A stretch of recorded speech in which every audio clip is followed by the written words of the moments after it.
Amén. Bienvenidos sean todos a la casa de nuestro Señor. Bienvenidos sean todos quienes están conectándose en este momento en sus hogares o en donde quiera que estén. Esperando que la presencia de nuestro Señor Jesucristo esté con cada uno de nosotros en donde estemos. Les voy a pedir que que se pongan en pie. Vamos a iniciar este culto de acción de gracias a nuestro Dios con una oración. Amén. Dios, gracias te damos por permitirnos estar en este lugar una vez más. Gracias, Dios, porque tu misericordia ha estado con nosotros. Gracias porque tú te mueves con nosotros, Dios. Gracias porque tú eres bueno, nos das siempre todo lo que necesitamos. Gracias porque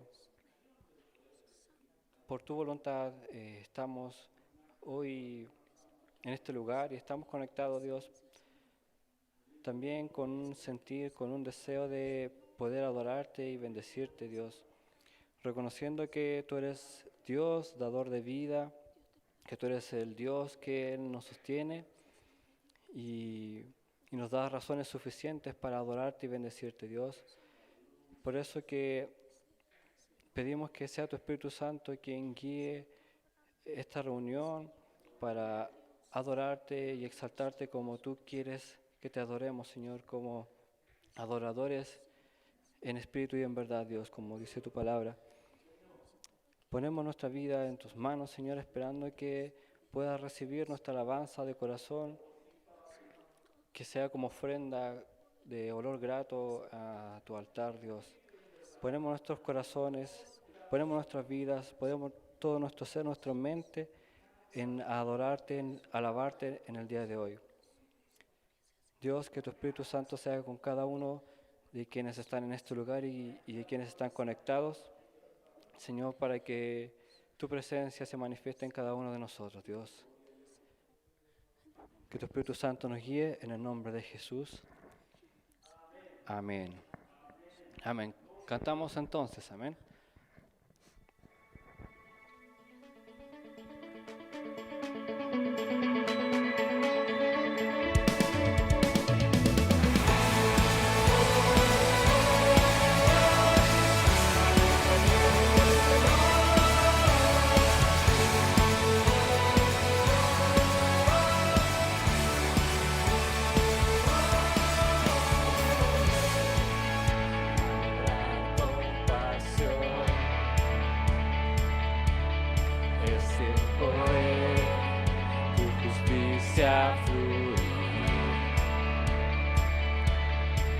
Tiempo de adorar con pasión. Es tiempo de tu justicia fluir, fluir, fluir. Exaltamos Dios en espíritu y verdad. Tú eres santo, tú eres digno. Poder adorar con pasión. Es tiempo de tu justicia fluir, fluir, fluir. Exaltamos Dios en espíritu y verdad. Tú eres santo, tú eres digno. Exaltamos Dios en espíritu y verdad. Tú eres santo, tú eres digno.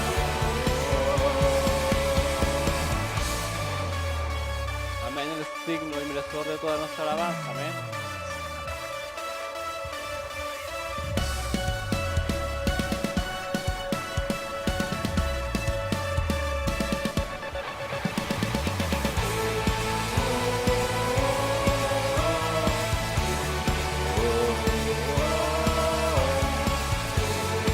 Oh,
Amén. Juan 4:23 dice, pero se acerca el tiempo, de hecho ya ha llegado, cuando los verdaderos adoradores adorarán al Padre en espíritu y en verdad. El Padre busca personas que le adoren de esa manera, pues Dios es espíritu, por eso todos los que le adoran deben hacerlo en espíritu y en verdad. Amén. Su palabra dice que ya es la hora.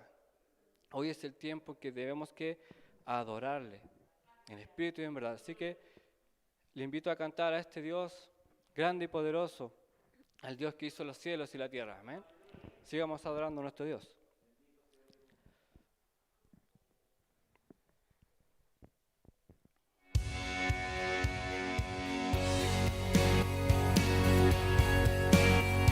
Amén. No hay otro Dios como nuestro Dios. Amén. Digno de gloria y alabanza. Ahí vamos a adorar, ahí vamos a cantar.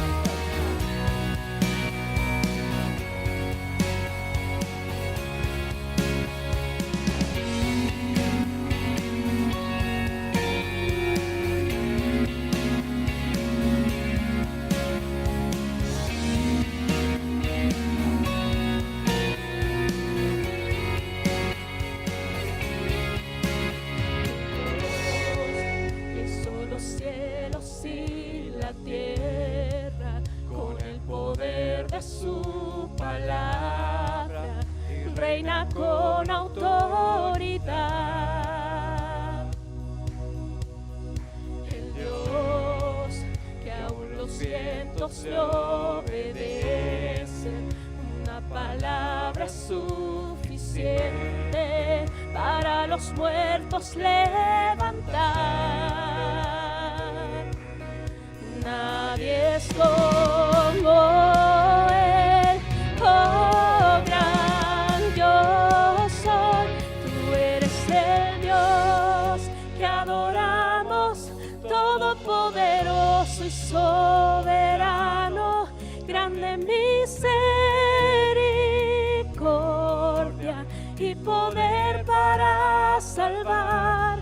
Tú eres el Dios que adoramos, quien derrotó la muerte y el pecado, glorioso Redentor y Rey, te adoramos.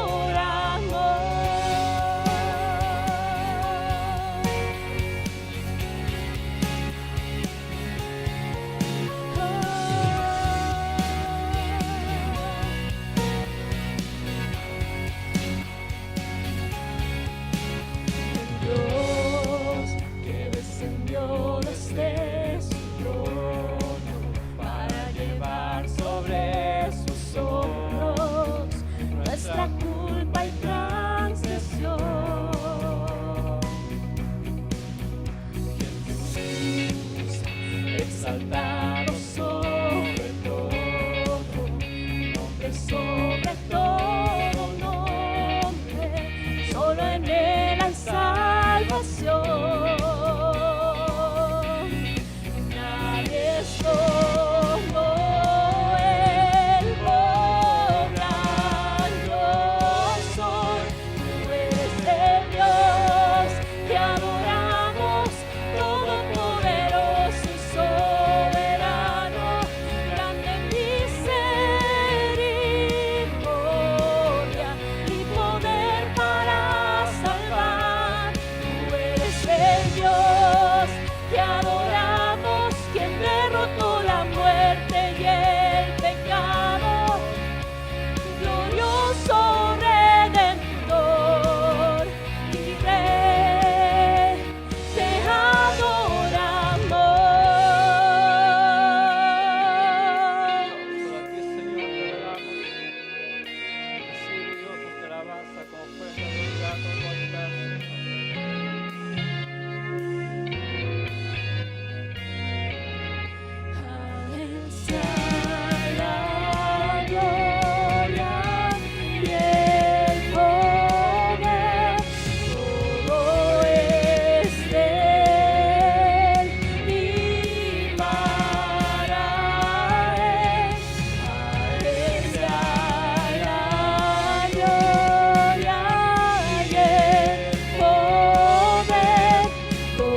Dios, te adoramos, quien derrotó la muerte y el pecado, glorioso Redentor y Rey, te adoramos.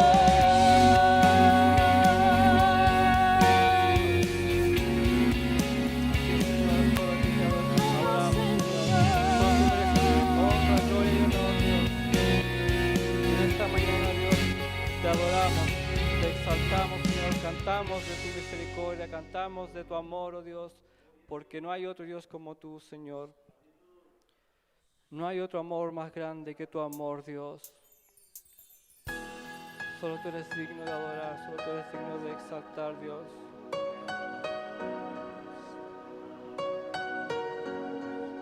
Gracias, Señor, por ese amor infinito, por ese amor inagotable, Dios. Por ese amor que nos toma, nos levanta, Dios. Es el amor de Cristo, más que el infierno y la maldad. Dejó su trono y su gloria para traernos hacia Él. Más ancho es el amor de Cristo que el gozo que nos separó. Me alcanzó en mis tinieblas, solo en Él hay salvación.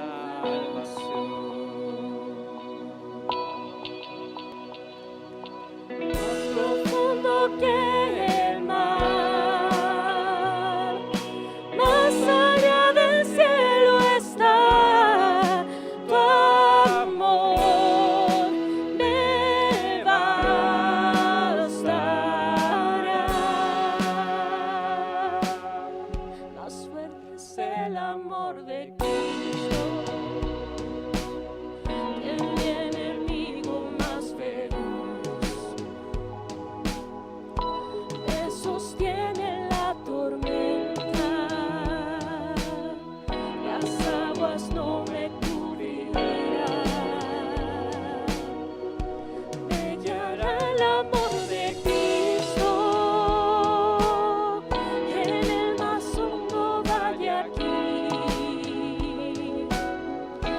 Me pastoreará por siempre y me guarda junto a Él. Más profundo que el mar,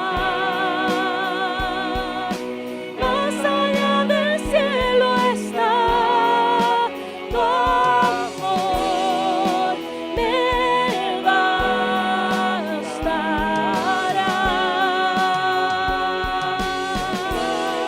La tempestad venció el pecado y la maldad. Tu amor me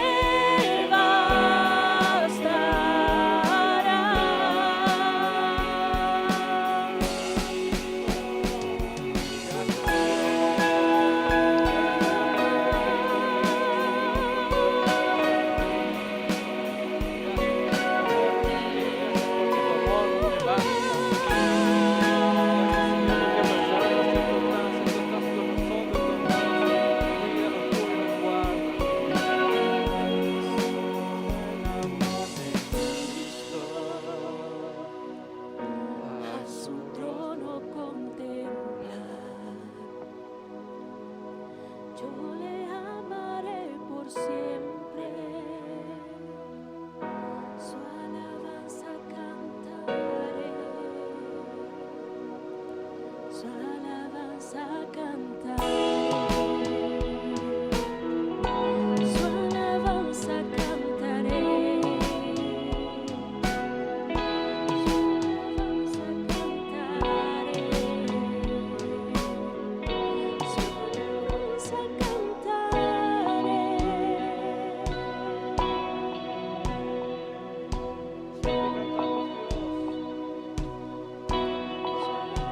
Cantaré.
Gracias, Dios. Gracias por tu amor y misericordia por nosotros. Gracias porque es tu amor que nos sostiene en la dificultad de la aflicción. Gracias porque aunque haya tormenta alrededor nuestro, tu amor está allí para levantarnos. Gracias, Dios, por tu amor incondicional, por tu fidelidad por nosotros. Gracias. Te adoramos a ti, Señor.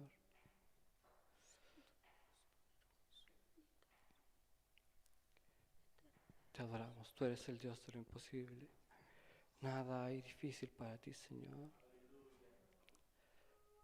Tú reinas, Señor, con poder.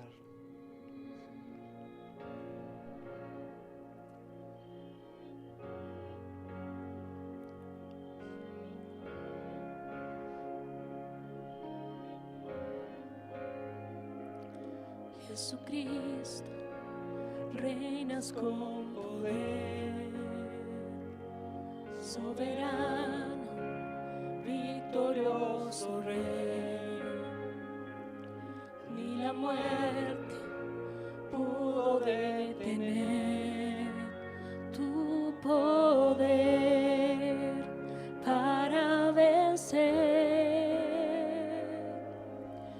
Dios de lo imposible, te adoramos, eres invencible, soberano,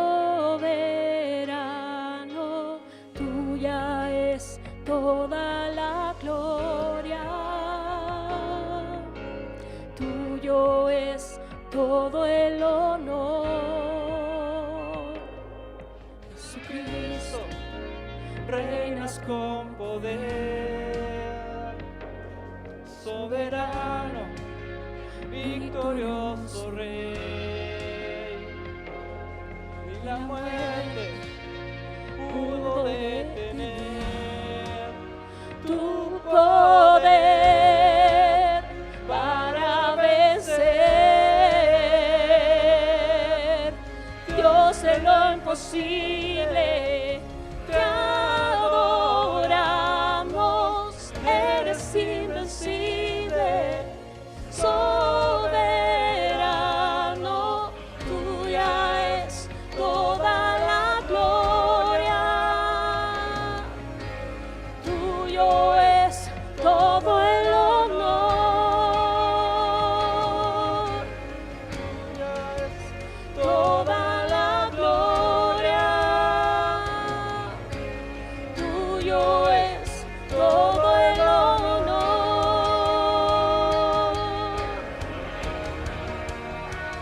Así es, tú mereces toda gloria, tú mereces toda honra, todo honor. Llenos aquí, Señor, reunidos para adorarte, para entregarte toda adoración, toda alabanza, pues reconocemos que tú lo mereces, pues reconocemos que tú eres Dios, reconocemos que tú eres el grande y poderoso, digno de alabanza, digno de gloria, Dios. Dios de lo imposible, te adoramos, eres invencible, soberano, tuya es toda la gloria, tuyo es todo el honor. Dios de lo imposible, te adoramos, eres invencible, soberano,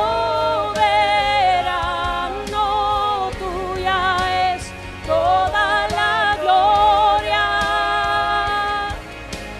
tuyo es todo el honor, tuya es toda la gloria, tuyo es todo el honor.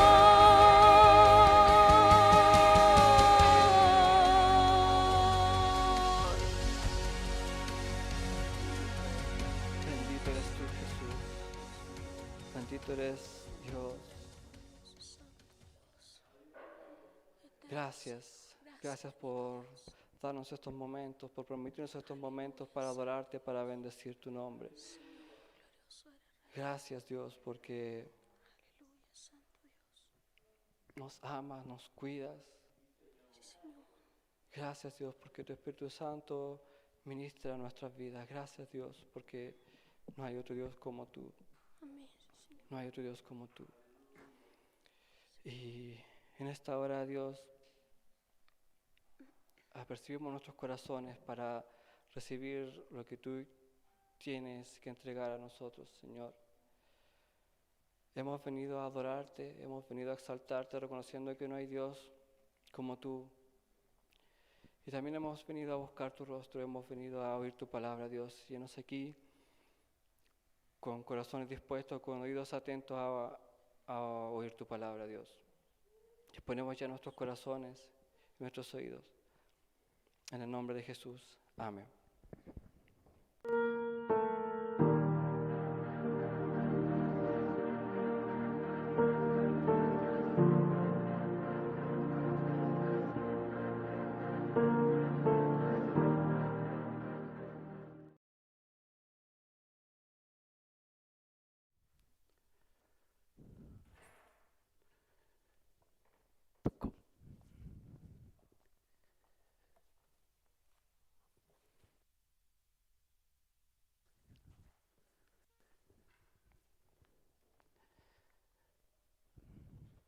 Aleluya. Bendito y alabado sea el nombre del Señor. Qué bueno es saber que día a día Dios permanece siempre presente. Aleluya. Aleluya. Bueno es verles a cada uno de ustedes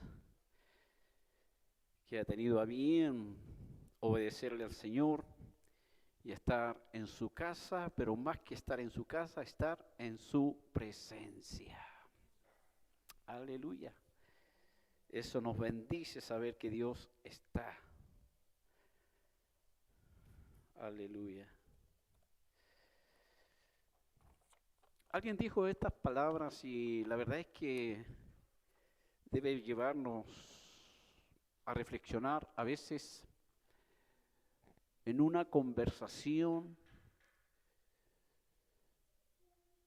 Podemos entender bien, podemos interpretar mal, a veces viene por causa de esto. Mire, esta frase.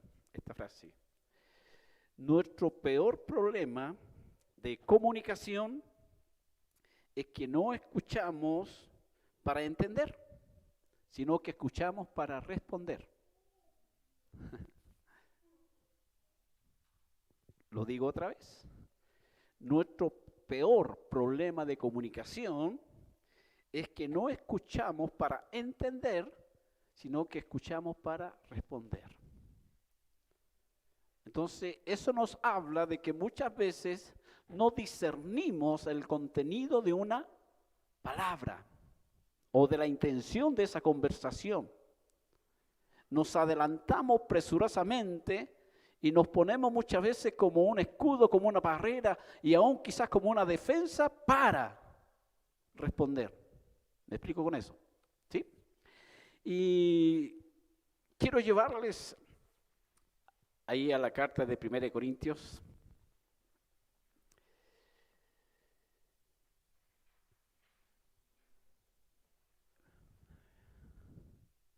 Capítulo 2, versículo 1 al 5 o 1 al 5.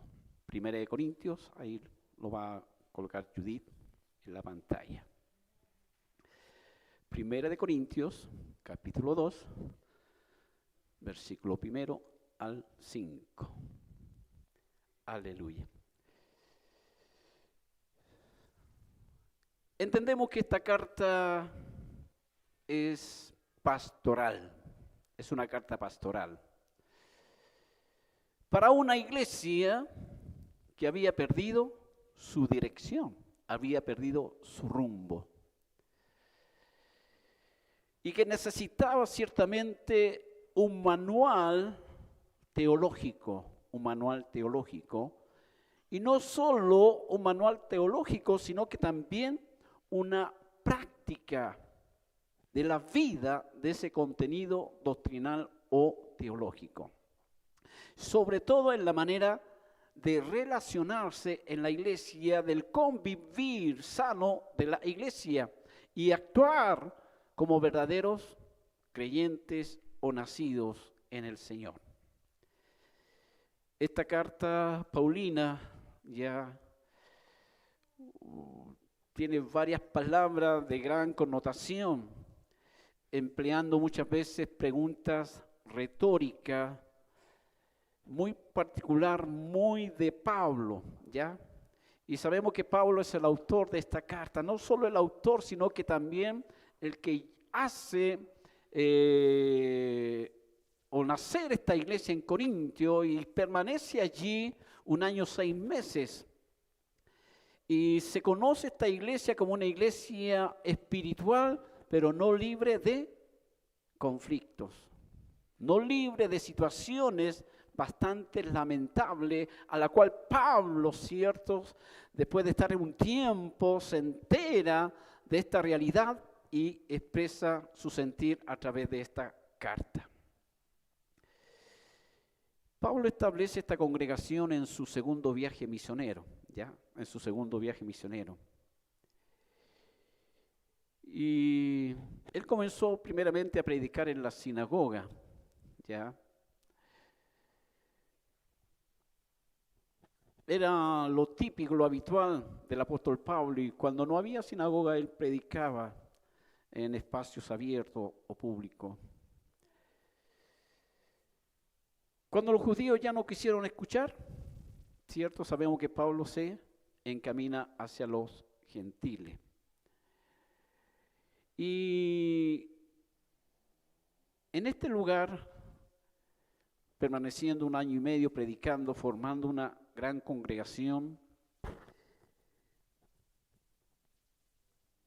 hubo un encuentro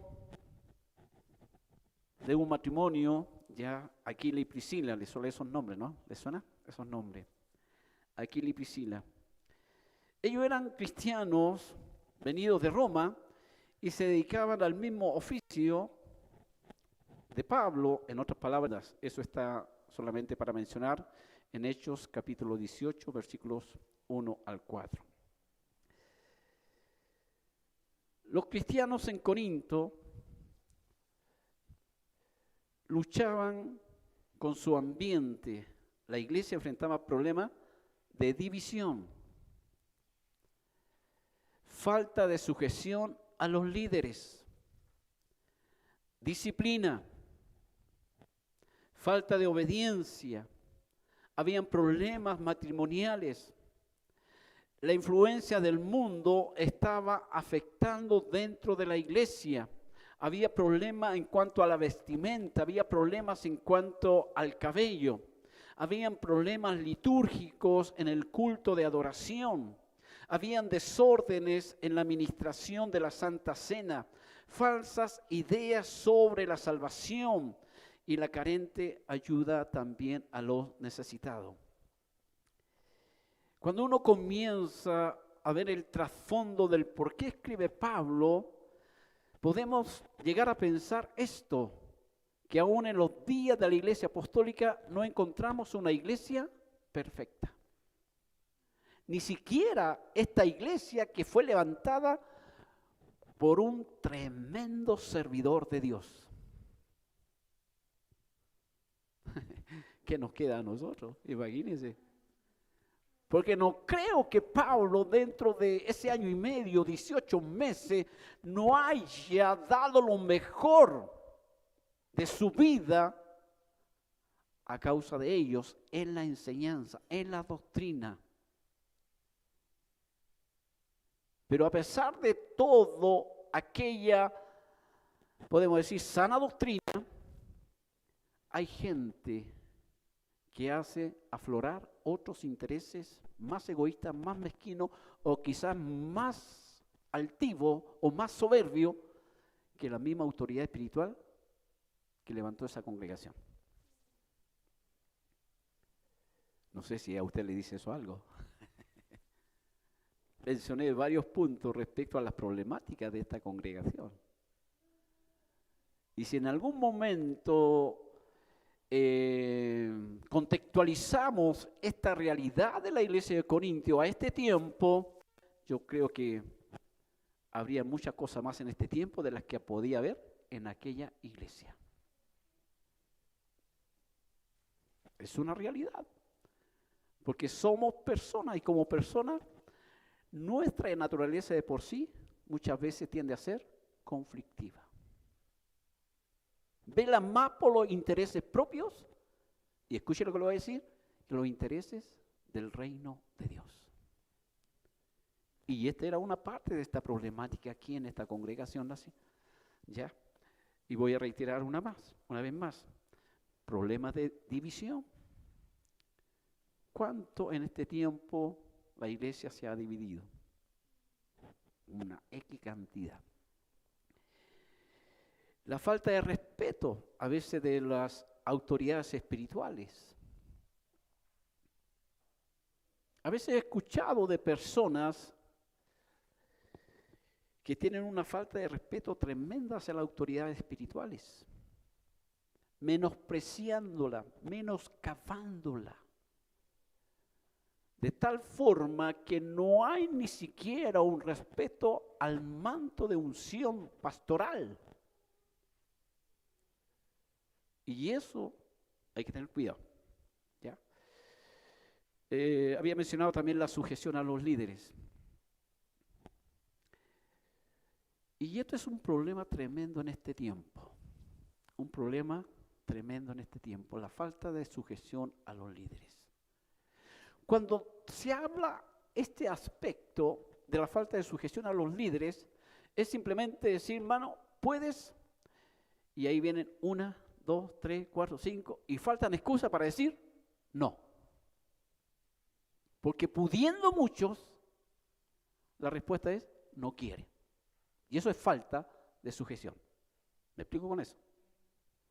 Alguien dijo estas palabras: no están todos los que deben estar. No están todos los que deben estar, ni, se me fue la frase, a ver, no son todos los que están, ni están todos los que debieran ser.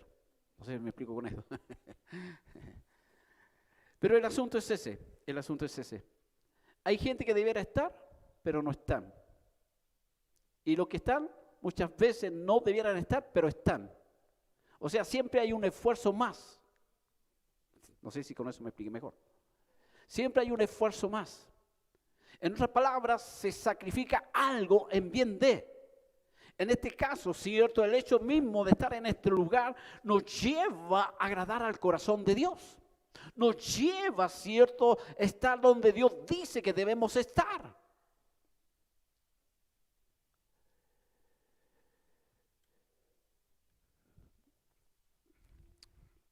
Y toda la situación anterior que había mencionado es el motivo por el cual el apóstol escribe esta carta de 1 Corintios. Y algo que carecía esta congregación de Corintios era la falta de amor. Y ahí está, cierto, 1 Corintios 13, que nos da una cátedra tremenda acerca del amor.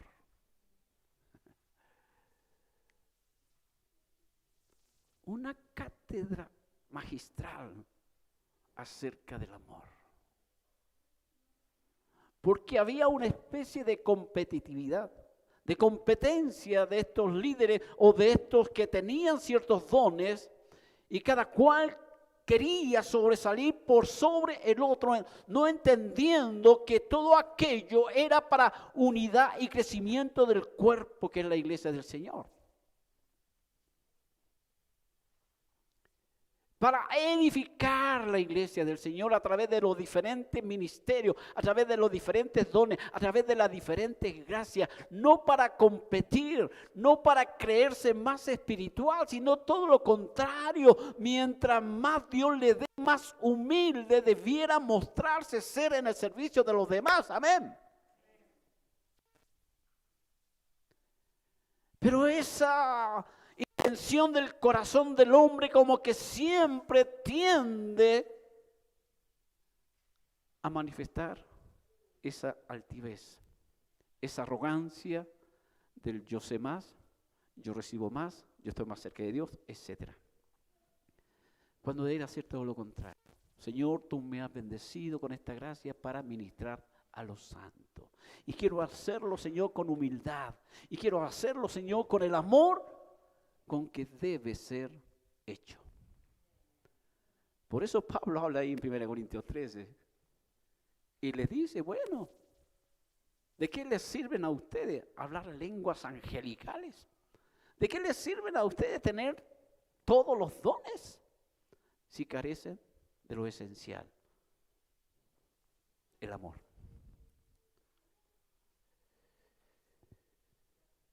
Aleluya. ¿No faltará amor en la iglesia? ¿Dónde están los que debieran estar? Me pregunto yo. ¿No faltará amor en la iglesia? ¿No faltará amor a la obra de Dios?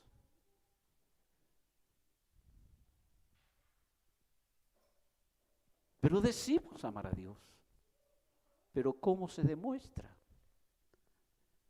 ¿Dónde está la evidencia de ese decir amar a Dios?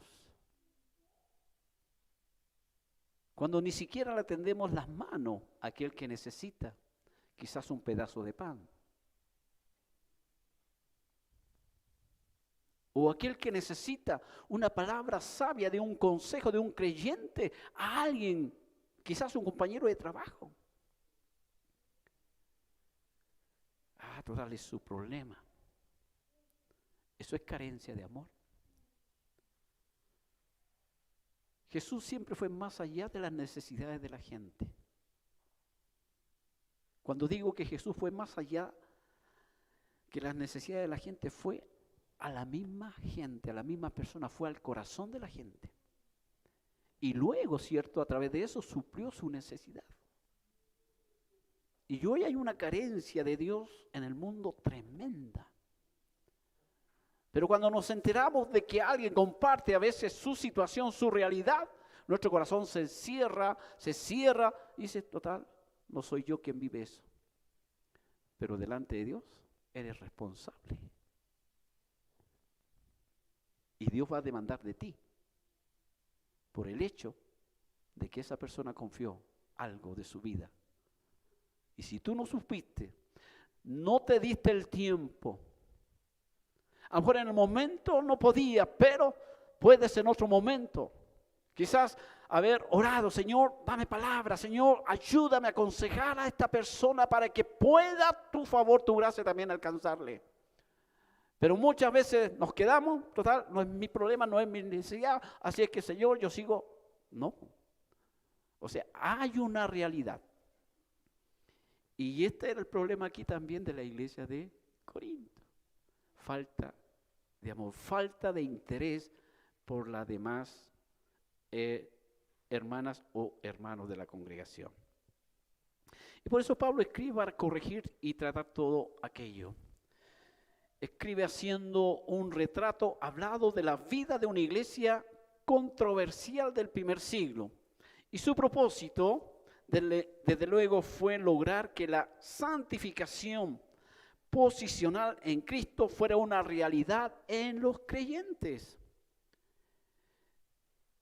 Un autor expresó, parece que el espíritu del mundo tenía más influencia en la iglesia de Corinto que el espíritu de Dios.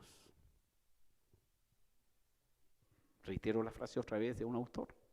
Parece que el espíritu del mundo tenía más influencia en la iglesia de Corinto que el Espíritu de Dios, a pesar de los espléndidos dones concedidos por el Espíritu Santo. Y Pablo quería cambiar esta realidad. Los cristianos en Corintio luchaban con su ambiente. La iglesia enfrentaba problemas de división, reitero esto, división. Vamos a la lectura bíblica, por favor.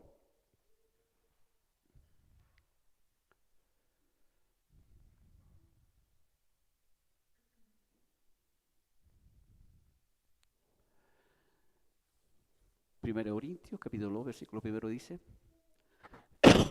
Perdón. Así que, hermanos, cuando fui a vosotros para anunciaros el testimonio de Dios, no fui con excelencia de palabra de sabiduría, pues me propuse no saber. Esto me llama siempre la atención, este tremendo pasaje de este capítulo y de este versículo 2. Pues me propuse no saber entre vosotros cosa alguna, sino a Jesucristo y a este crucificado. Aleluya. Y estuve entre vosotros con debilidad y mucho temor y temblor. Y ni mi palabra ni mi predicación fue con palabra persuasiva de humana sabiduría, sino con demostración del Espíritu y de poder.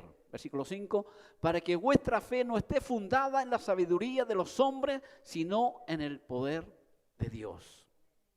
Aleluya. Vuelve a colocar el primer versículo, por favor.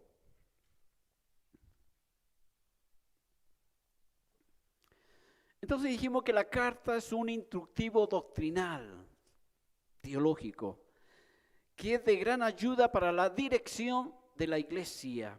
No solo en aquel entonces, sino también para este tiempo, dado que también abarca los diferentes aspectos de una vida espiritual, social y económica de una o determinada congregación.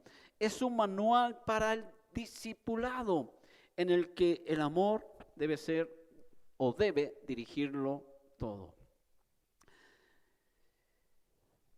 Proclamando a Cristo crucificado.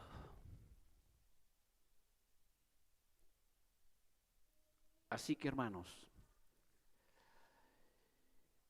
Él no viene con una prepotencia a pesar de la realidad de la vida espiritual de esta congregación.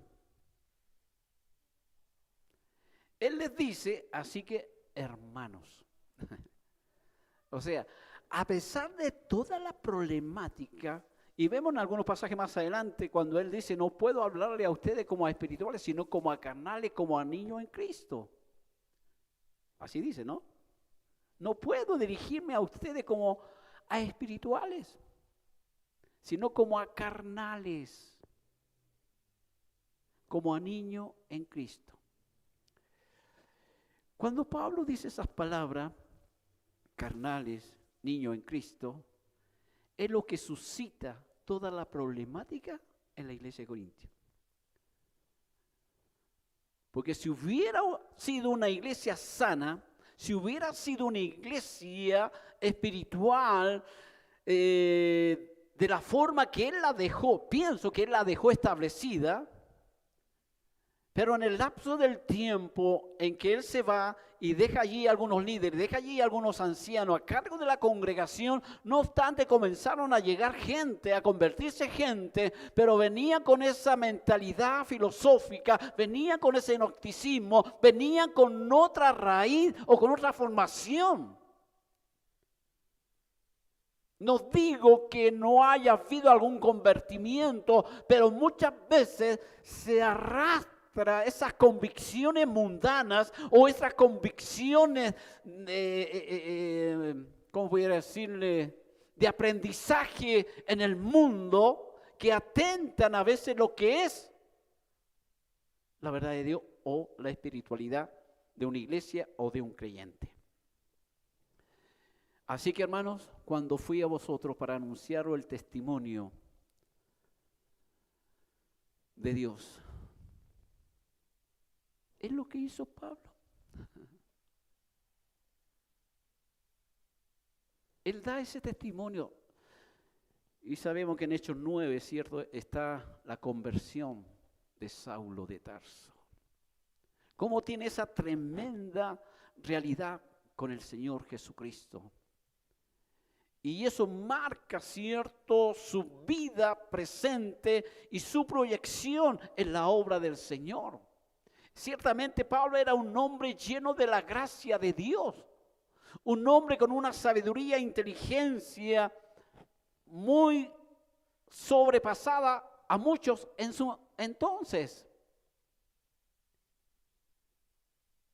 Él no era como Pedro, como algunos otros de los discípulos que eligió del Señor, que la gente ¿cómo lo tachaba a ellos? ignorantes, del vulgo, del común del pueblo. Pero Pablo no, pues era un hombre bien preparado, un hombre educado. Pero por sobre aquello, era un hombre direccionado por la persona del Espíritu Santo. Y que todo ese conocimiento, y él mismo lo dice en algún momento, que llegó a tener, dice que lo tuvo por basura para ganar a Cristo.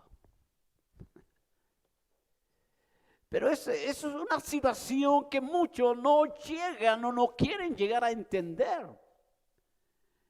Y por eso cuando vemos más adelante, ¿cierto? Y Pablo habla del hombre carnal, habla del hombre natural, habla del hombre espiritual. Ahí denota a veces la diferencia de qué tipo de corazón se revela cuando a veces llegan al conocimiento de Dios. Entonces Pablo dice, para anunciar el testimonio de Dios.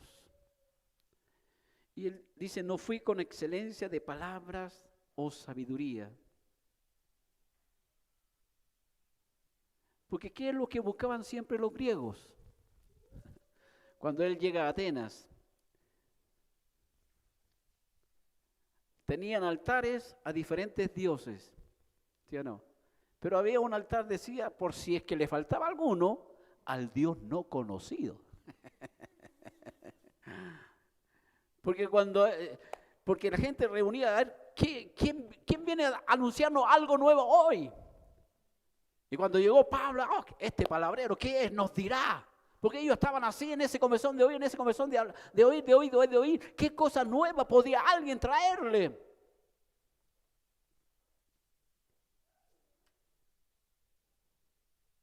La gente de ese entonces era así.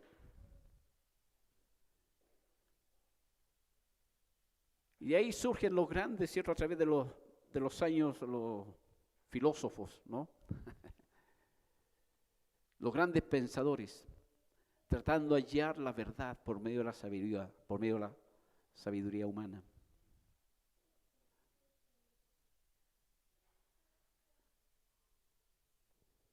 Dios nos ayude. Amén. Aleluya. Entonces cuando Pablo dice esto, indica la manera en la que llegó a la iglesia de Corinto más o menos por el año 50 después de Cristo. Y esta es una expresión de ternura, Hermanos, eran ovejitas, cierto, de su ministerio, fruto de la evangelización y de la obra misionera. Aquí la palabra testimonio es muy importante o es interesante. En el griego es martirión. Y algunas versiones traducen como misterio, ¿ya? Es muy parecida del griego misterión, pero es martirión, que la mayoría aluden de que la mejor traducción es testimonio. Aunque la palabra se parece mucho, pero algunos le ponen misterio en otras versiones. Ese mismo versículo anunciaron el misterio, dice ahí, pero la mayoría concuerda en que debe ser una mejor traducción de esta palabra, martirión, como testimonio.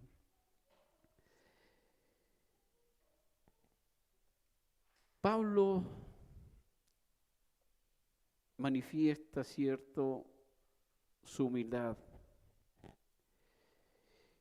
Y él le dice, cierto, que la llegada hacia ellos no fue con la diatriba, esto con un discurso filosófico o lleno de, cuando dijera, de pretensión de un filósofo griego. Como dije, cuando llegó a Atenas, cierto, toda la gente quería oír a ver si había algo nuevo. Muy probablemente la gente que en esos tiempos asistía a la iglesia de Corinto querían escuchar el estilo helenístico de conferencia, pero el apóstol, sometido al Espíritu Santo, les anunciaría el testimonio del Señor, no su propio testimonio. Aunque no digo, cierto, que a veces compartir la realidad de nuestro Dios no sea también importante, pero en su debido tiempo puede serlo. pero siempre el mayor testimonio debe ser el testimonio que damos acerca del Señor y de Jesucristo. Por eso Él dice, me propuse no saber entre vosotros cosa alguna, sino a Jesucristo y a este crucificado.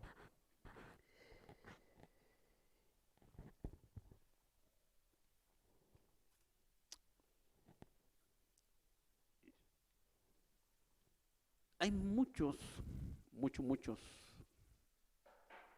Y en una ocasión yo envié este mismo texto.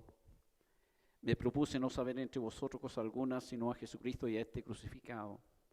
Sobre todo cuando hay tiempo de elección.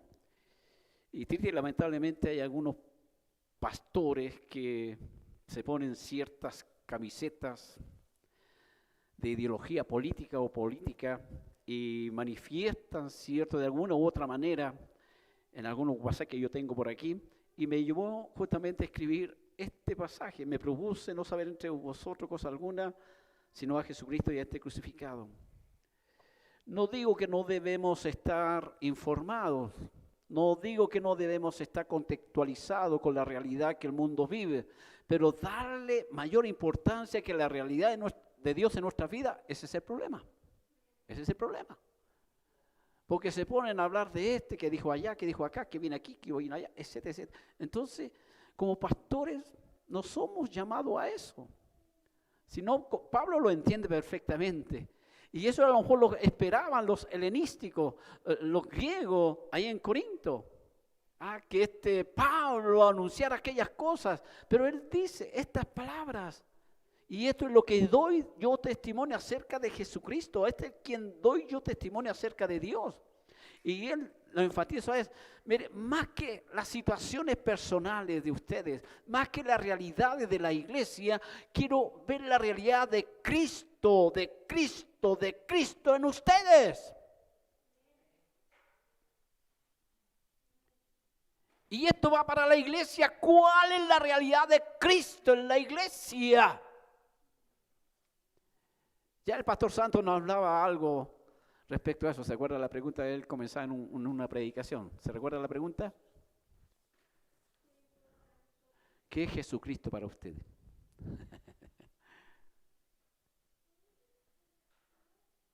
¿Cómo vive la realidad de Cristo usted? Y Pablo dice esto. Y vuelvo a citar el texto. Me propuse no saber entre vosotros cosa alguna, sino a Jesucristo y a este crucificado, porque esa es la esencia del evangelio, es la esencia de todo creyente hijo de Dios que debe velar para su eternidad.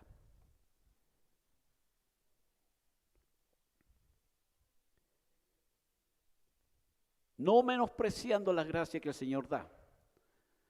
Insisto en esto, no menospreciando los dones, no menospreciando ministerio, pero sí dándole el valor debido en su momento oportuno.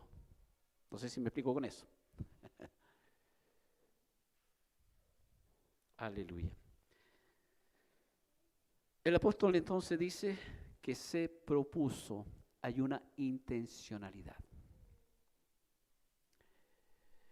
No era de aquellos que, dime más, y tratan de escarbar así, ¿no? Oye, pero sí, aquí, y le hacen preguntas medias sutiles para seguir entresacando más acerca de la realidad quizás de alguien o de qué sé yo.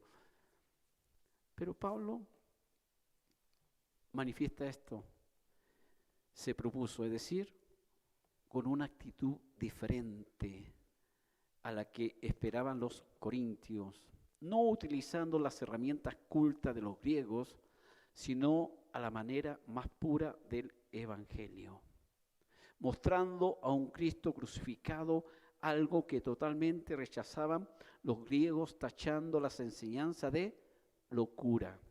1 Corintios 1, 23. Vamos a leer ese texto, se lo puede colocar allí. 1 Corintios 1, 23. Es decir, un pensamiento ridículo, ¿ya? Eso es lo que quiere decir esta palabra de locura. A ver si lo coloca allí. Pero nosotros predicamos, dice, a Cristo crucificado. Nótese bien, para los judíos ciertamente tropezadero. Para los gentiles, para los griegos, locura.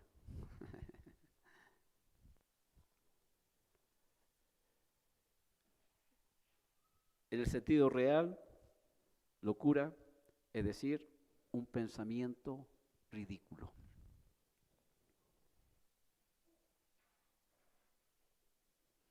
Y a veces la gente toma el evangelio, ¿cierto? Cuando le hablamos a alguien, toma el evangelio. No, este es un fanático. No, este es un ignorante. No, alguien que necesita aferrarse a algo irreal para poder valerse en la vida. Pero los que sí hemos creído y hemos reconocido a Cristo como Señor y Salvador, hemos visto la realidad de un Dios existente y presente.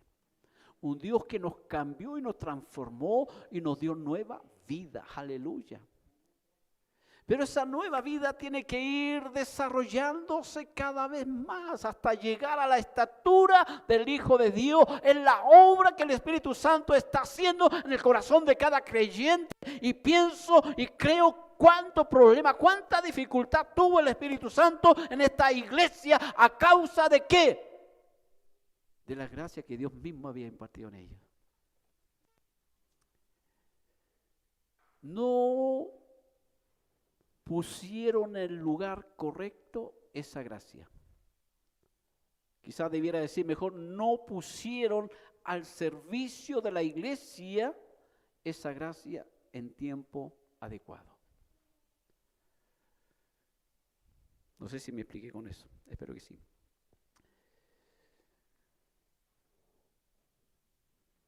A veces como predicadores, o quizás muchos, no se atreven a ir en contra de lo que se enseña popularmente. Y alguien dijo por ahí que no tengo pelo en la lengua, ¿cierto? ¿Han escuchado esa frase, sí? Y yo recuerdo en una ocasión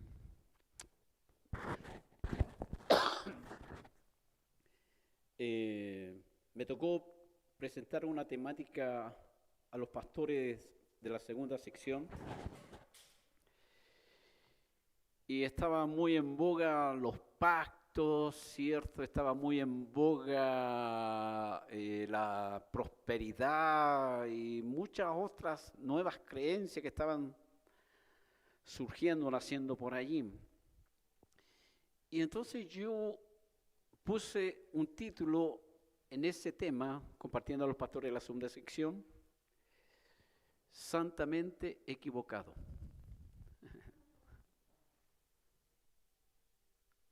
Santamente equivocado. Y me recuerdo que la temática fue cuando el rey David quiso traer el arca del pacto a la ciudad de David. Pero él lo hizo al estilo filisteo. La intención era buena, pero la forma era la incorrecta.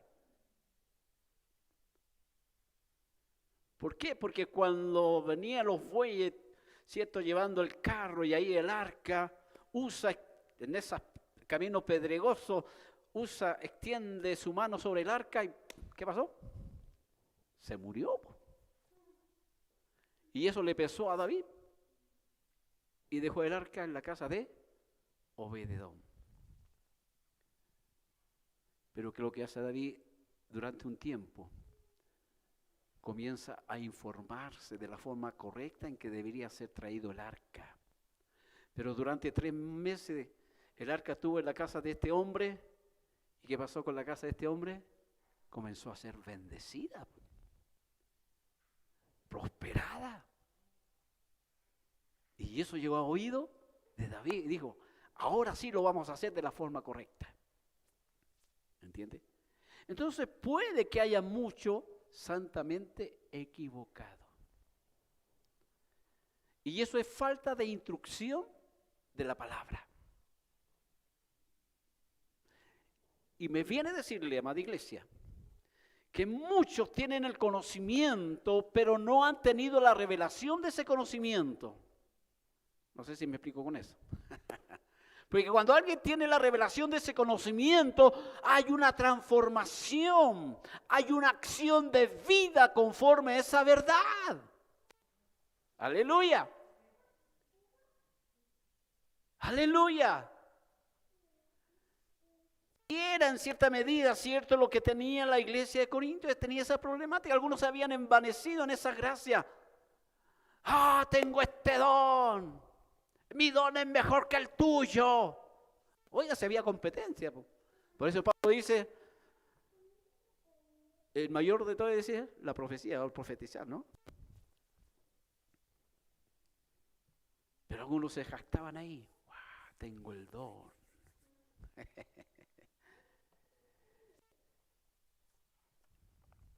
Bendito y alabado sea el Señor.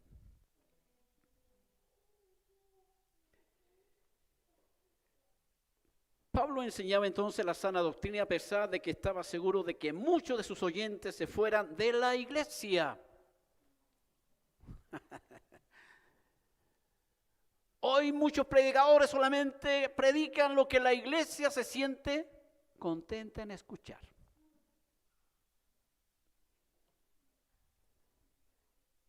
¿Es verdad eso o no, amada iglesia? Pero cuando dice, tú tienes que santificarte, tú tienes que dejar este pecado. Pastor, estamos en problema.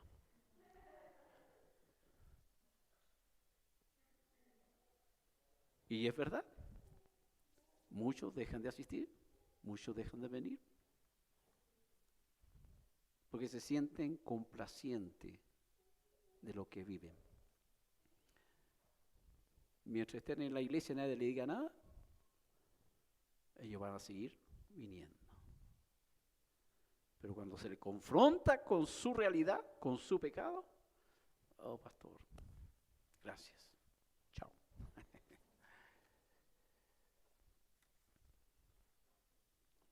Yo creo que muchos de los que están aquí, o los que puedan estar viendo en sus casas, han escuchado algún mensaje de la prosperidad, del pactar, del sembrar, ¿sí o no?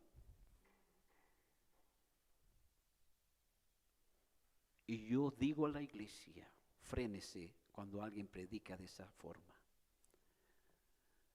Y siempre menciono este texto, de gracia habéis recibido, dad de gracia. Y punto.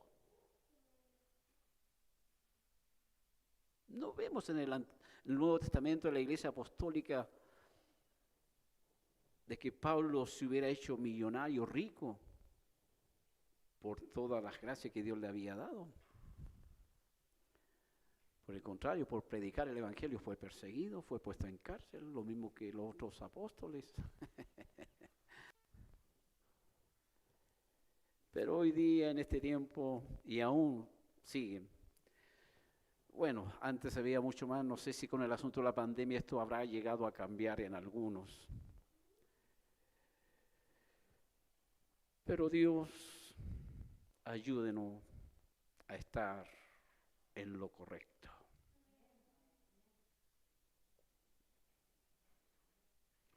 Entonces, Pablo sabía y enseñaba y estaba seguro que muchos de sus oyentes se iban a ir de la congregación.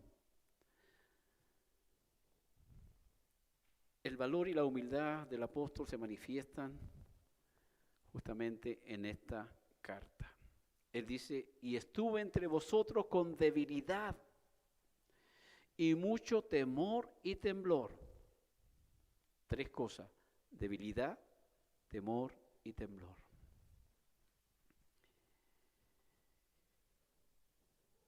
Pablo tiene que haberse relacionado con alguno de estos quizás líderes o aquella gente que en algún momento llegó a ser parte de esa congregación.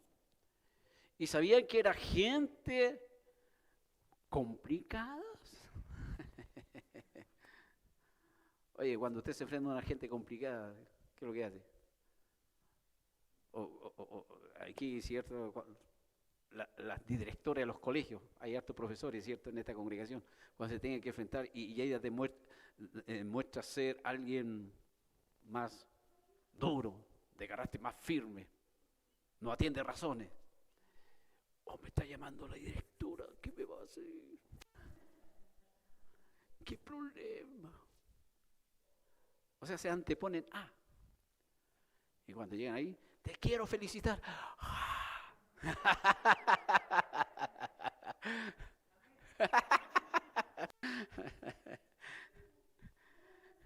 Pero a veces nos predisponemos a una realidad que es muy diferente. Pablo, yo creo que él escribe esto porque sabía qué tipo de gente tenía que enfrentar en esta congregación. O a veces después de una prédica, pastor, quiero conversar con usted. Y lo dice en serio, ¿eh?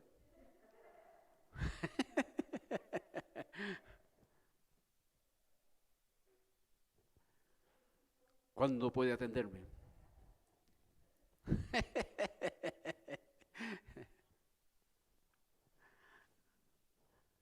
Voy a decir algo aquí. Una ocasión acá, ya terminando el culto, una persona después del culto estaba ahí afuera. ¿Sabe qué, pastor? Me voy de la iglesia. Me duele harto en mi corazón, pero me voy. ¿Cómo eso? Eso es algo que uno no entiende. No es que le haya parecido mal la prédica, entre paréntesis, sino porque otra hermana se había ido a otra congregación y ella siempre andaba a las pisadas de ella. Se fue. Entonces la gente no entiende, no sabe quién es quien llama y dónde llama. Porque si estamos en el lugar correcto donde Dios quiere, algo Dios va a hacer. Algún propósito de bien tiene que haber. Aunque no, mira, escucha, iglesia, aunque no tenga ni un cargo, aunque el pastor no le considere ni siquiera para barrer el templo, ni siquiera para limpiar los baños, pero Dios te tiene aquí para formar tu carácter, tratar tu forma de ser, de acuerdo a la medida que tu corazón necesita. Pero eso mucha gente no lo entiende. Yo quiero ir a esta iglesia porque el pastor ya me dijo que necesita un líder, así que aquí estoy yo, pastor. Y hay pastores así. Y los colocan. ¿Y sabe qué es lo que pasa después? Dividen la iglesia. No hace mucho he escuchado a un pastor acá. Lo puse con una célula. Para que discipulara la célula. ¿Y sabes lo que dijo el pastor? Sí, estaba pidiendo los diezmos para él. En otras palabras, dividiendo la iglesia, así que aquí yo soy el guía, yo soy el pastor. Y caen en eso.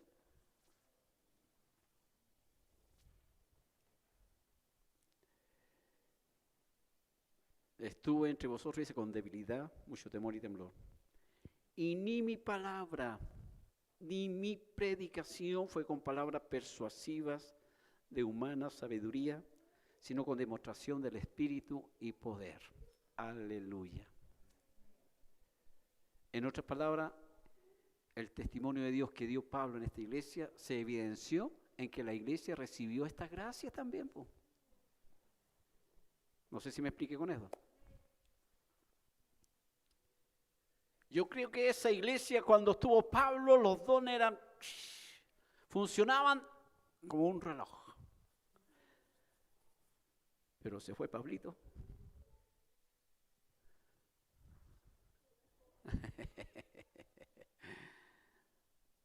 Ahí hubo problema.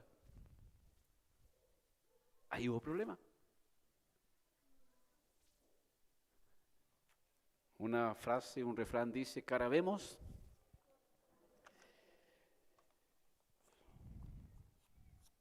y Jeremías dijo una tremenda verdad. Engañoso y perverso es el corazón del hombre. Él pregunta, ¿quién lo conocerá? Jeremías sabía cómo era el corazón de la gente.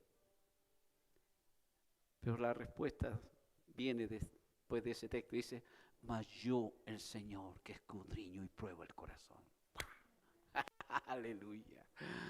En otras palabras, puede engañar a 1 en 1000 personas, pero a Dios jamás, nunca.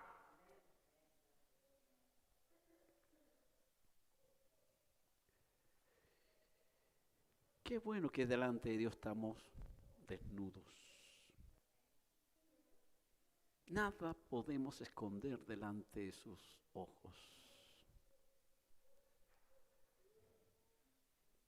Pablo entonces afirma que su vida fue muy diferente a lo que pudiera haber aparentado al principio. Quizá porque el aparentar ser duro y porque los chismes lo hacían verse odioso, por ello en la segunda carta menciona una crítica maliciosa en su contra, porque decían que en los escritos y cartas se le había de notar como un hombre duro, pero en persona tenía una presencia corporal débil.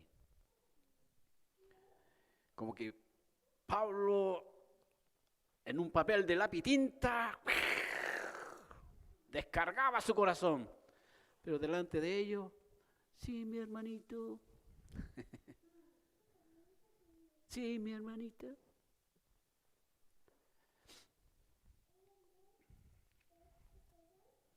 Era la apreciación que tenía la iglesia, ¿no? A mí no me gusta ese pastor. Me parece que siempre anda enojado, mírale la cara.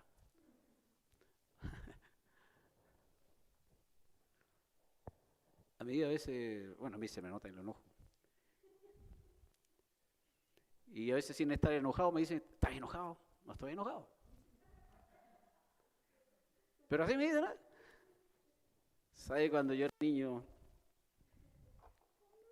yo atendía un negocio que tenía mi mamá. Y tenía que atender personas. ¿Sabe lo que decía la persona? Tú estás bueno para Paco, perdonando la expresión. Tú estás bueno para ser detective. Porque me veían así, pero era mi rostro, no era mi corazón. ¿Nota la diferencia? Entonces a lo mejor en el rostro, está serio el pastor, debe estar enojado. No. Entonces la gente se lleva una mala imagen, una mala impresión a veces de lo que uno realmente no es. A lo mejor puede, Pablo, o sea, lo vean así, o sea, si es Pablito, no, mira. Mira el defecto que tiene, el aguijón en su carne. No, se habla muy amable, muy cariñoso, muy bonito. No, ¿qué va a decir acá? Pero cuando él tenía que creer, el tal sea entregado a Satanás. La iglesia, ¿qué está diciendo este hombre? ¿Entiende eso? Aleluya. El versículo 3, encontramos esa tríada entonces, ¿no? La flaqueza, temor, temblor. Y a veces uno cae en estas 3 cosas, ¿no? De alguna u otra manera. Pablo usa esta palabra temblor de la palabra griega tromoo.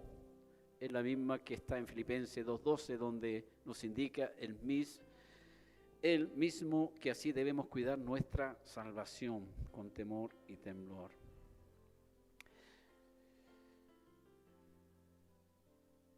Pablo, ¿tengo tiempo todavía? ¿Sí? Dicen que no. Pero seguimos.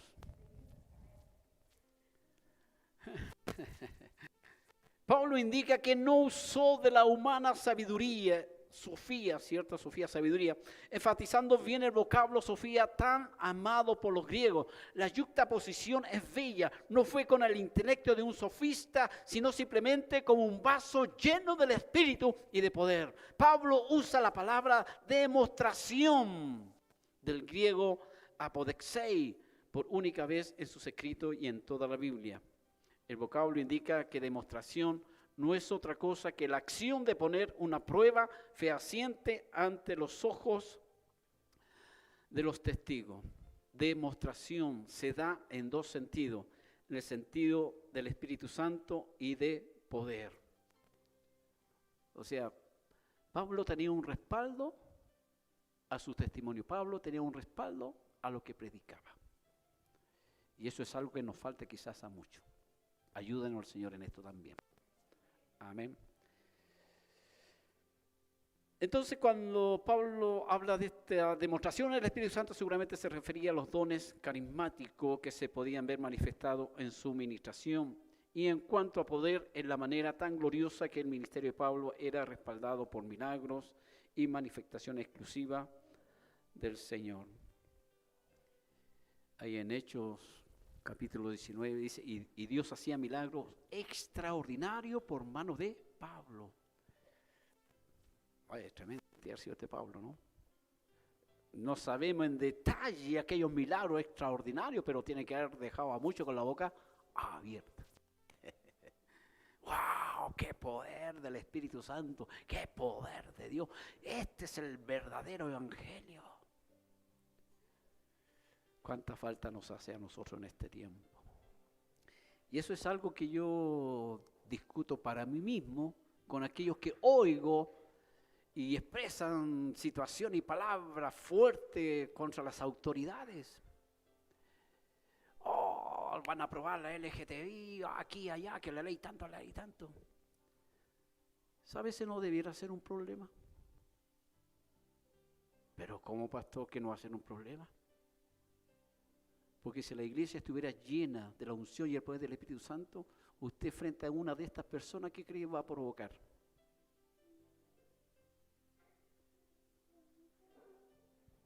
¿Qué va a provocar? Una convicción de pecado, que lo va a llevar al arrepentimiento y a la transformación de su vida. El problema no es ese, el problema es de la iglesia, el problema es de nosotros. Ese es el problema. Si sabemos que esto es un orden mundial, esto es algo que ya viene y se está dando en muchas naciones. Y por estos organismos mundiales, cada país se tiene que sujetar y someterse porque suscribió un tratado.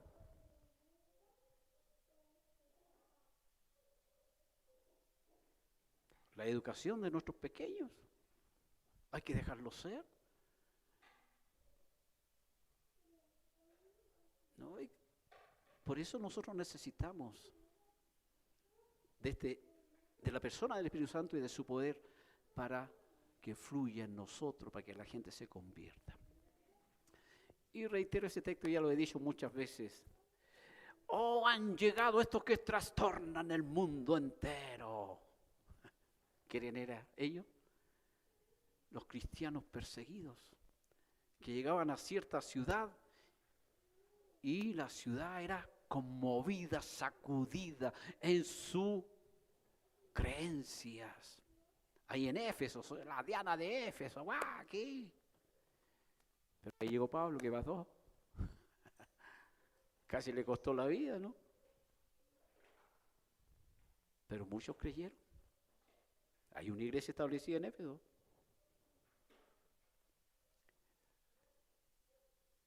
Entonces, la gente puede cambiar por sí mismo, quizás muy difícil. Pero a través del testimonio en el Espíritu Santo y poder, ¿puede cambiar? Claro que sí. Porque Dios ama a estas personas. No ama lo que ellos hacen, pero a ellos como un alma las ama. Aleluya.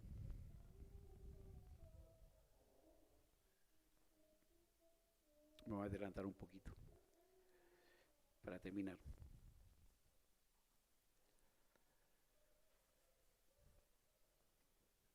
Los griegos eran muy dados a privilegiar la elocuencia.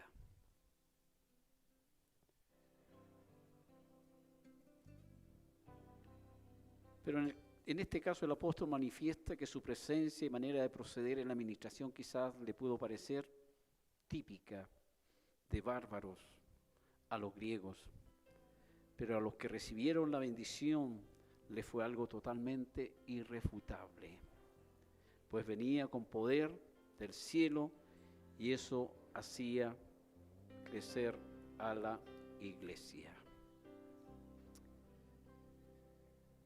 Aleluya.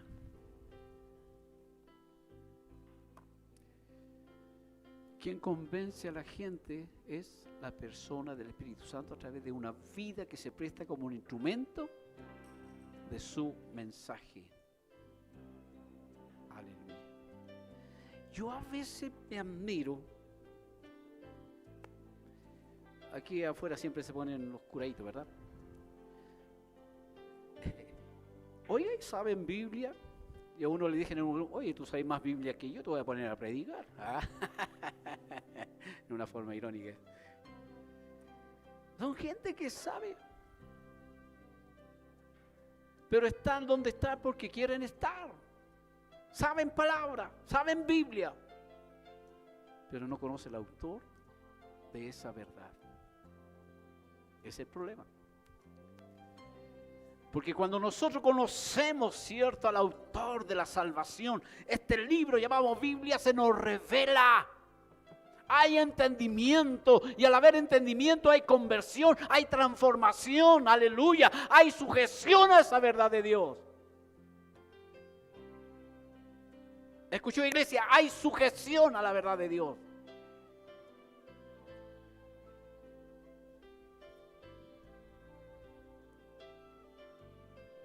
Pero la gente hoy se justifica de una y mil maneras para no sujetarse a Dios.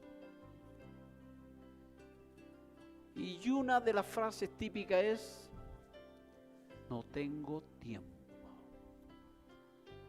Escuché en una ocasión, día domingo, día familiar. Bueno, ¿y los otros 6 días? ¿No es día familiar? No, pues pastor, ese día yo trabajo, mi niño estudia, mi señora está en la casa. Bueno, trabajan las 24 horas. Entonces uno queda con ese cuestionamiento, que es solamente una palabra para no comprometerse o sujetarse a lo que Dios ha establecido en su verdad. Y de eso, por cierto, hay muchos.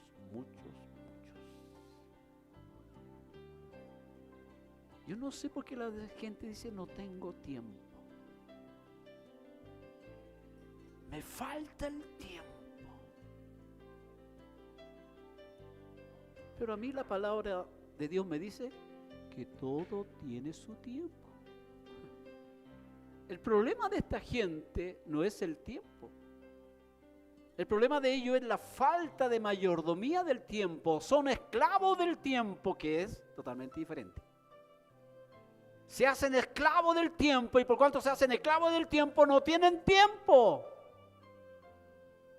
Pero si fuera mayordomo del tiempo, aleluya, estarían y honrarían, glorificarían a Dios, estarían orando, ayunando y leyendo la palabra, congregándose y un montón de cosas más por el reino.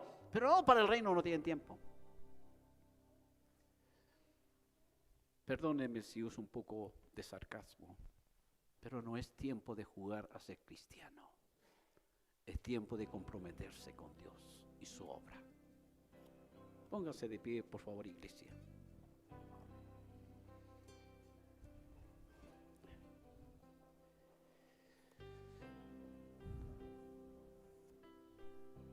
Padre, te doy gracias por lo que nos ha ministrado en esta hora. Oro para que el Espíritu Santo, Señor, comience a tocar los corazones. Y cada uno, Señor, pueda verse en la verdad de esta carta, la cual Pablo escribe, Señor. Quizás también es una realidad de muchos en este tiempo. Y oro, Señor, para que el Espíritu Santo comience también a tratar con esas vidas y esos corazones. Ayúdanos, Señor, a ser testimonio, no solo de palabra, sino que con nuestras vidas, Señor, podamos dar testimonio de un Cristo que cambia y transforma vida, de un Cristo, Señor, que nos lleva a ser mejores creyentes, de un Cristo que nos lleva a ser mejores trabajadores, mejores mujeres de casa, mejores hijos.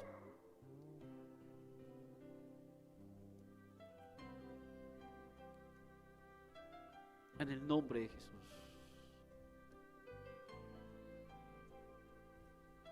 Hay situaciones de crisis, Señor, en muchas familias. Visítales, Espíritu Santo. Hay un desaliento, un desánimo en muchos, Señor. Han caído en esa conformidad de llevar un evangelio a su manera, sin compromiso. Pero es algo que tú no apruebas ni quieres, Señor. Por eso oro, Padre, que el Espíritu Santo trate con ellos.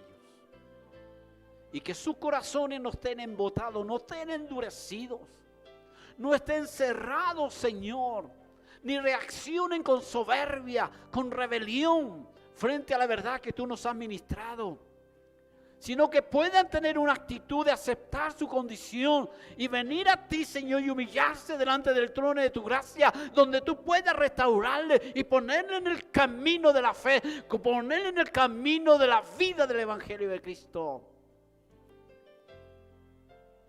Gracias, Padre. A ti la gloria hoy y siempre. Amén y amén.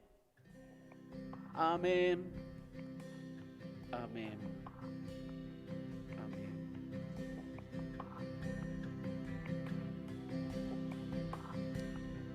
Adoremos al Señor con este cántico. Aleluya. Urniaba kriba lama chama rema jama chia sara lava isa. Oh sí, Señor. Bendito Jesús. Oh, vence toda oscuridad en tu iglesia. Oh sí, Señor. Tiembla su voz. Aleluya, aleluya, aleluya. Urniama chia grama levi dorichi sirina isa hamachia. Oh, cántale, Él es grande. Él es el Shaddai, el Dios suficiente para todo. Urna creve ridama chia mahama se marabalama. Aleluya.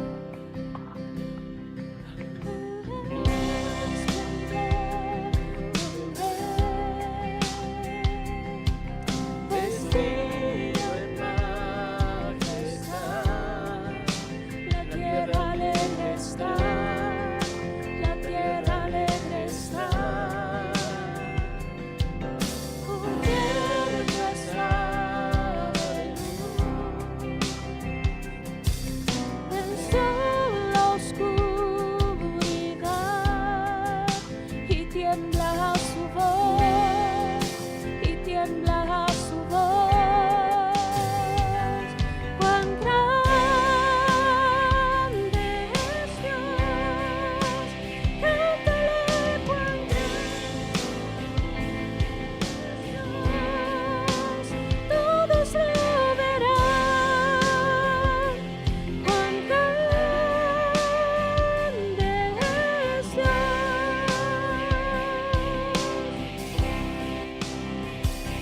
cuán grande es Dios, cántale cuán grande es Dios, todos lo verán. Cuán grande es Dios.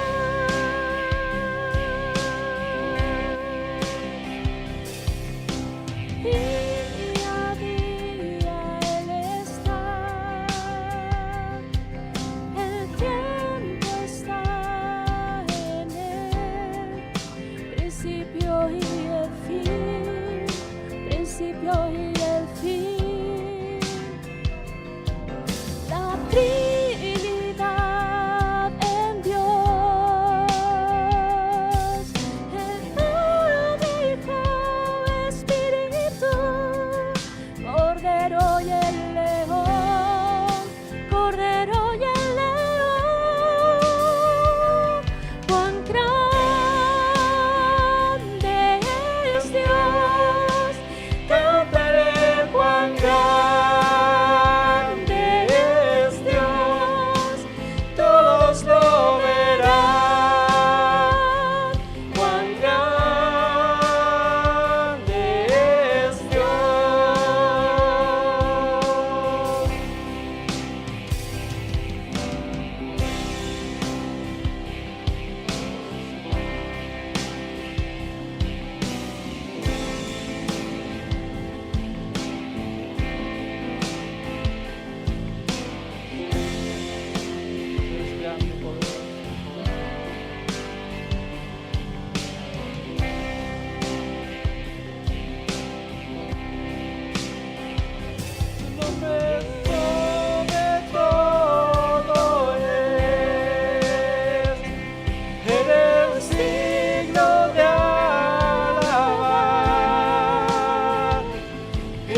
poderoso, fuerte y misericordioso Dios.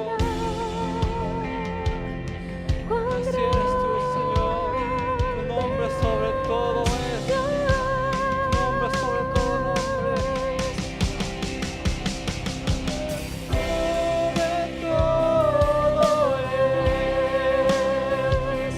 Eres digno de alabar, y mi ser dirá cuán grande es Dios. Su nombre sobre todo es. Él es digno de alabar,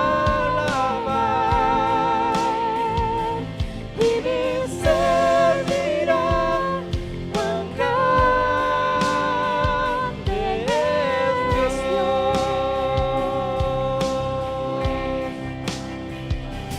Gracias, Señor. Mi alma, mi ser te alaba. Te exalto en esta hora, Señor, porque no hay otro Dios. No hay otro Dios en la tierra, no hay otro Salvador dado a los hombres, sino tú, Señor. Recibe la gloria, recibe la honra en esta hora, Dios, porque no hay Dios como tú, no hay Dios como tú, Señor. Mi corazón entona la canción. Cuán grande es Él, cuán grande es Él. Mi corazón entona la canción. Cuán grande es Él, cuán grande es Él. Así es, Señor. Den un aplauso con alabanza, con adoración de su corazón. Oh, sí, Señor, tú eres digno. Tú eres digno. No hay otro Dios como tú, grande y maravilloso Dios. Gracias, gracias Padre te damos por permitirnos adorarte. Gracias te damos por tu presencia sobre nosotros, Señor. Gracias te damos porque no hay otro nombre dado a los hombres en quien podamos ser salvos, oh Dios, y por eso te adoramos, te exaltamos, Señor. Gracias por tu presencia en este día, Dios. Gracias por tu palabra ministrada a nuestros corazones. Gracias porque nos desafía día a día a ser como tú, Señor, a llegar a la estatura que tú quieres que tengamos, Señor. Gracias, Dios. Dejamos esta reunión, este culto en tus manos, Señor, agradeciendo por tu presencia y por tu fidelidad con nosotros, Dios. Gracias te damos en el nombre de Jesús. Amén.